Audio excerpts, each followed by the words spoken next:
취재 결과 미국 이민당국은 과거에도 유사한 잘못을 저질러 소송에서 진 적이 있었는데 그마저도 이번 조지아 사건보다는 훨씬 경미했던 것으로 드러났습니다.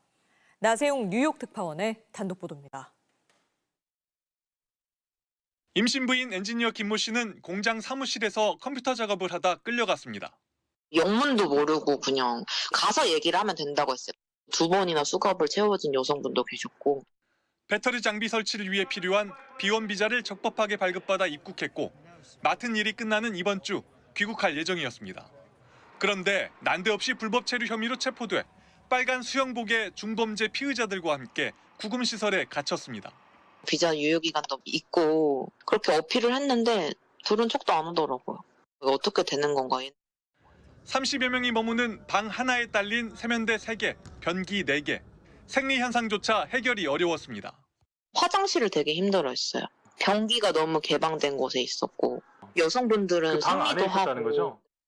임신부라고 말했지만 환경이 조금 더 나은 방에 가둘 것이란 답만 들었습니다. 발작을 일으킨 여성을 방치하는 것을 볼 때는 뱃속 아이까지도 잘못될까 봐 몹시 두려웠습니다. 정말 사람을 죽이겠구나 이런 생각이 들었고 공포스러워서 너무 놀라서 그런 건지 애기가 잘못됐나? 근데 입덧을 안 하니까.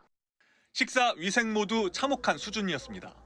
빵에서도 냄새가 나고 신내가 나고 저도 못 먹었거든요.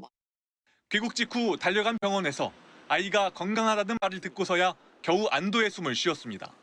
하지만 지금도 악몽에 시달리는 김 씨는 반드시 법적 책임을 묻고 싶다고 했습니다. 매일매일 그때 꿈을 꿔요. 자다가 깼는데 거기 교도소인 줄 알았어요. 너무너무 소송을 하고 싶어요. 그 소송의 나라에. 이처럼 구금됐다 돌아온 이들은 소송으로라도 억울함을 풀고 싶다고 말하기 시작했습니다. 방법은 없는 건지 알아봤더니 이번 조지아 구금 사태와 마찬가지 사례에서 미국 이민당국이 거액의 배상금을 물어준 사실이 확인됐습니다.